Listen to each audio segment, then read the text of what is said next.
The Library of Congress is a great website. It has thousands and thousands of public domain and copyright-free images that you can use. However, it is a government website, and that can mean that sometimes navigation can be challenging. So in this video, I'm going to walk through where you can find great collections that you can use for things like digital designs, print on demand, or any sort of personal or commercial project. I'm also going to give you some tips and tricks on how you can navigate this amazing but sometimes complex resource. Let's jump in. All right, so let's take a look here at what's in the public domain. As we scroll down on any image, you're going to see a rights section. So I can see here it says about this item. It's got the dates that it's published. And then down below, there's this rights and access section that you can click the little plus button and you can expand it. So here it's got a little legal disclaimer saying it doesn't own the rights. However, this is what you care about right here. Rights advisory, no known restrictions on publication. What this basically means is that it's public domain or copyright free so that you can use this without worrying that someone's going to come after you for copyright infringement or trademark infringement. So what's in the public domain? Works published in the United States before 1929, so that's about 100 years old. Works created in the United States federal government, so these are official U.S. things like posters and propaganda items, and then specifically curated collections that the library has verified to be copyright free, such as free to use and reuse sets. And we're going to jump into that right now. The first resource I want to show you is the free to use and reuse sets. All right, so to find the free to use and reuse sets, on the main page, just scroll right down to the bottom and you're going to see a free to use and reuse showcase. And right here it says browse more content that's free to use and reuse. I'm going to click on this little link and we can see here it says free to use and reuse sets. Now it says more than 100 sets that are rights free and you can do anything you want with these. So these look like thumbnails, but what they really are is portals so you can see other things. So here I'm going to click on aircraft, for example, and we can see all sorts of images related to aircraft that are completely free to use. So here I'm going to click on this balloon image, and there's the picture of the balloon. If you want to download the image, you can click on this little drop-down menu, and you can pick a high-quality JPEG, for example. When I click go, it's going to open in a separate window, and I can see that is the actual image there. Now it does have the surrounding infrastructure that the museum has, color codes and things like that. So if you download this, you may get this as part of your image. So you may have to crop it. And as we continue to scroll down, we can go right to the rights section. And it says here, no known restrictions on publication. So everything inside of the free to use and reuse sets is essentially public domain. Now, one of the things you can do on the free to use and reuse sets is click this little menu button right here, and it will expand out a little menu, and you can choose a set right there.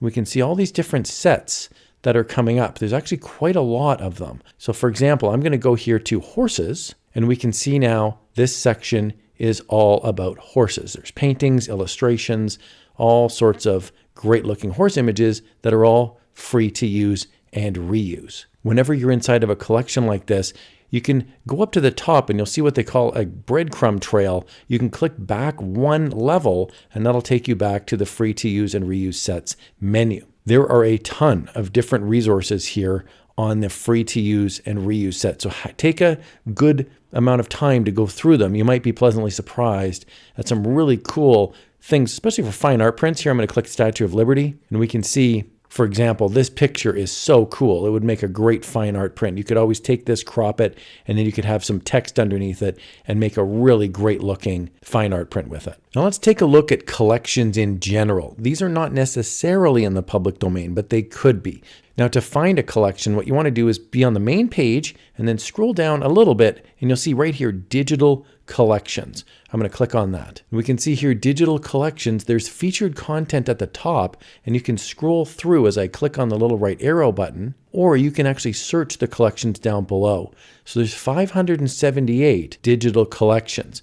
Now there's a couple of filters that are turned on. One here says part of digital collections and the other one says available online. I recommend you keep those on because available online means you can see it. On the left-hand side, there's various filters you can use, and I want you to pay attention right here where it says more topics. So a lot of people, when they look at these menus along the left, they might just think, oh, there's like 9 or 10 different topics. There's actually many, many more. I'm going to click on more topics, and we can see all the different topics that are here. There's 18 of them actually, and they have different collections inside. So if I go to sports and recreation, for example, there are 11 collections inside of sports and recreation. So here are the 11 collections. We can see America at Work, Bain collection, baseball cards, baseball sheet music. There's 11 different collections here that are really cool. Okay, so now we're inside of the sports collections. Let's say you want to look at a collection, right? So I'm going to go here to baseball publications, early baseball publications, right here. I'm going to click on it. So now I'm inside the early baseball publications collection. And what you may find is you might just look at this and go, oh, well, that's not much of a collection. There's 5 thumbnails. There's a couple more here, not very many, but that's just the featured content. There's actual collection items inside of this. So you want to click on right here where it says collection items. And inside the collection items, there's actually 206 different illustrations. So don't worry about the featured piece of it. You want to go into the all items here, all available online, and we can see there's a whole bunch of different online publications. Here's a great one, 1930 Spalding's Baseball Guide. How cool is that? You can view 456 images in sequence. Let's do that. I'm going to click on that button, and we can see here is the actual guide. There's a ton of different images, text. If you're a fan of early baseball, this can be a really cool way to spend some time looking through old historical documents. Also, these covers are absolutely gorgeous. So you may want to use these for t-shirts or for fine art prints, for example. This is really cool. Now let's scroll down here to the bottom and check out the rights guide. Right here it says rights and access. And it says right here, the books in this collection are in public domain and are free to use and reuse. The last thing I want to show you is the search feature. So right on the main page, you can search everything, or you can search different materials here, maps, periodicals, software. I'm going to search maps, for example, and I'm going to type in New York, and I'll click go.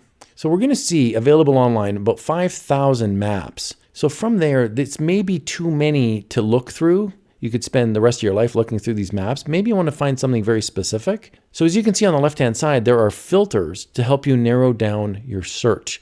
So you've got date filters, for example, location filters, and then different collection filters. There's also contribution filters and subject filters. So for example, if I want to click on railroads, it says here 303 railroads, we're going to see I just refined my search. So now it's going to show me 303 maps in New York regarding railroads. So these are transportation maps, rail maps. Again, this can be very good if you're trying to niche down for print on demand or for digital downloads. To remove a filter, not that big of a deal. Right here at the very top, you can see I've got 3 filters selected. I just simply click this little X button to remove railroads. And you'll see we're now back to the 5,062, which is the original amount of the whole collection. If you don't want to search anymore, you can also click here at the top, Collections with Maps. And this will give you not just individual maps, but actual collections that house maps inside of them. This is really nice if you want to go on a little brainstorming expedition. Suddenly there's France, Discovery, general maps, maps of Liberia, the list goes on and on. I really like these panoramic maps, for example. So I'm going to click on this right here, view 1,500 items. And we can see there's all sorts of maps here that look amazing. Now you can search inside the collection as well. So right at the top where it says search, you can search inside this collection. So I'm going to type in St. Louis, for example, and I'll click the search button. And from here we can see there's now 28 inside the collection, and I can look at panoramic maps specifically of any city or region that I can imagine.